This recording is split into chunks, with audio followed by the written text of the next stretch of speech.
બ્રાહ્મણના ઘરમાં બિચારાને રોજ ખીચડી ખાતા હતા, એને એમ થયું કે શેઠની ઘરે જાઉં તો લાડુ મળે છે. બ્રાહ્મણ ગરીબ, એટલે રોજ ખીચડી બિચારા ખાઈ ખાઈને થાય કે આજે જજમાનની ઘરે જાઉં તો કંઈક લાડુ બનાવશે. તો જજમાનની ઘરે જમવાનો ટાઈમ પહોંચ્યા તો કે ક્યાંક શેઠની ઘરે સારું સારું ભોજન જ હોય કે શેઠ કે આવો ગોર બાબા બહુ સારું થયું, ચાલો આપણે સાથે જમી લઈએ. ત્યાં થાળી પીસાડી ત્યાં ખીચડી જાય. શેઠ કે પેટ બહુ ખરાબ છે એટલે આજે મેં ખીચડી ખાવાનું નક્કી કર્યું. એટલે બ્રાહ્મણે કીધું જે ભાગ્યમાં હોય જ મળે, ખીચડી લખાણી હોય તો ખીચડી શેઠના ઘરે ખીચડી જ મળે.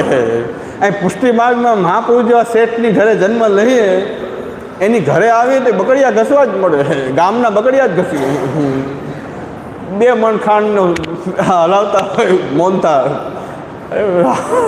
ગામના રસોડા કરવા જન્મ લીધો હોય તો એ રસોડા કર્યા કરે બિચારા. શું કરે, ખીચડી ભાગ્યમાં આવે ખીચડી જ મળે, ભગવદ આનંદ થોડો મળે, ભજનાનંદ ન મળે. એટલે બ્રાહ્મણ કે આ શેઠની ઘરે તો વ્યંજન આજે જ્યાં જ વ્યંજન નહીં. તો શેઠ કે આજ તો કાંઈ લેવું જ નથી, પેટ ખરાબ હતું તો ખીચડી જ બનાવી છે, તો તમે બેસીને ખીચડી ખાઈ લો. તો જે ખીચડી ભાગ્યમાં હોય તો ખીચડી જ મળે. અને ભગવાન અંગીકાર ન કર્યો હોય તો પુષ્ટિ માર્ગમાં આવે, મોનથાળ શીખે, મઠરી શીખે, બધું શીખે, પણ પોતાના ઘરે ઠાકોરજીને અરોગાવવા માટે નહીં, ગામનું રસોડું હોય અહીંયા બાપુજીના દાડામાં બેઠો એ મોનથાળનો હલાવતો હોય. તો બિચારા શું ને, ભાગ્યહીન જેને કણિકાને ચાકી, ભાગ્યહીન જેને કણિકાને ચાકી. એટલે એ બકડિયા ઘસતા હોય અને ઘણાએ ઘસી લીધા તો એના ઉપર મહાપ્રભુજી કૃપા કરી કે આમાં તમે આના માટે સર્જાણા નથી, આ બકડિયા ઘસવા માટે ફીકાના મશીન લઈને ફેરવો.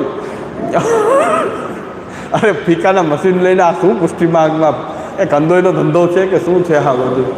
એટલે ભગવાન કે તમે એના માટે સર્જાણા નથી, તમે તો રાજના ખાસા ખવાશે. આ તો બધા જેના માટે ભાગ્યમાં એવું લખ્યું છે બિચારા કરે છે, દયાને પાત્ર છે બિચારા બકડિયા ઘસે.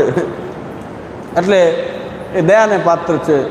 એટલે આપણે તો શ્રી મહાપ્રભુજીના છીએ ને લાગવત છે શ્રી મહાપ્રભુજીની, મહાપ્રભુજીના છીએ, સિદ્ધાંતનું પાલન કરીએ છીએ, મહાપ્રભુજી સેવા કથા કરવાનો પ્રયત્ન કરીએ, ન થાય તો પ્રયત્ન તો કરીએ, મન લાગે કે ન લાગે, પણ મહાપ્રભુજીને મોઢું શું બતાવવું હું, તો એના માટે પાઠ કરતા રહીએ તો ક્યારેક કૃપા શ્રી મહાપ્રભુજી કરે. છોકરા જે છે પડી જાય, પાછો ઊભો થઈને ચાલે, પાછો પડી જાય, પછી બહુ પ્રયત્ન કરે ત્યારે મા બાપને દયા આવી જાય તો પાછળ આવીને એને તેડી લે. એમ સેવા કથાનો યત્ન કરશું તો શ્રી મહાપ્રભુજીને આપણે પ્રિય બનશું. તો મહાપ્રભુજીને કોઈ પ્રિય બનવું હોય તો સેવા કથા જ કરવી જોઈએ. અને એમ કરશું તો શ્રી મહાપ્રભુજીની કાનીથી અહમ નિરુદ્ધો રોધેન નિરોધ પદવીમ ગતઃ નિરુદ્ધાનાંતો રોધાય નિરોધમ વર્ણ